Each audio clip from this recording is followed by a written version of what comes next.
Esta es seguramente una de las potencias que más pasó desapercibida, pero que fue protagonista durante la Segunda Guerra Mundial.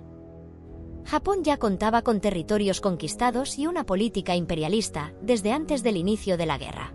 Para entrar un poco en contexto, tras la restauración Meiji de 1868, Japón comenzó una modernización rápida, derrotando a Rusia y tomando territorios en la misma, así como la toma del Imperio Coreano y el actual Taiwán, entre otras regiones.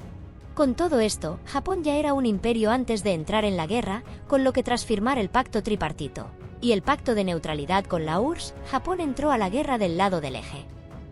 Estos tenían dos prioridades: una era asegurarse el control sobre el Pacífico, que fue como iniciaron el conflicto con el ataque a Pearl Harbor, y el segundo era promulgar la invasión del sudeste asiático, bajo el concepto de la esfera de coprosperidad de la Gran Asia Oriental, que básicamente consistía en liberar a las colonias asiáticas del yugo de Occidente, pero no era más que una tapadera para justificar su invasión. Entre los dos frentes que tenía Japón, el Pacífico fue el que más se torció, ya que pese a haber empezado con ventaja, durante la batalla de Midway se filtró la estrategia del ataque sorpresa, que tenían preparado para tomar la isla de Midway, muy estratégica para controlar la región. Sin embargo, el mensaje cifrado fue descodificado por los criptógrafos estadounidenses, lo que llevó a Japón a una desastrosa derrota, perdiendo 4 portaaviones y cientos de aviones, frente a una única pérdida de portaaviones estadounidense.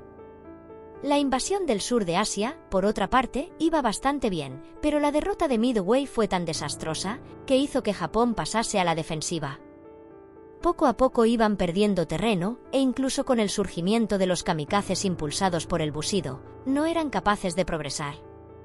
Hacia los finales de la guerra, Japón experimentó bombardeos constantes por parte de Estados Unidos, además de las 2 bombas atómicas de Hiroshima y Nagasaki, y a esto se le sumó que, debido a que la Unión Soviética ya no tenía dificultades con Alemania, rompió su pacto de neutralidad con Japón e invadió Manchuria, acelerando la rendición de Japón.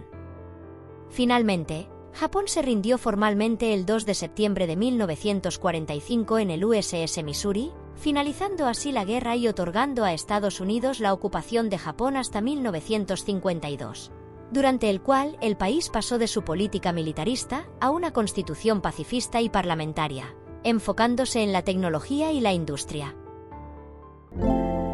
Muchas gracias por ver el vídeo. No olvides suscribirte y dejar tu like.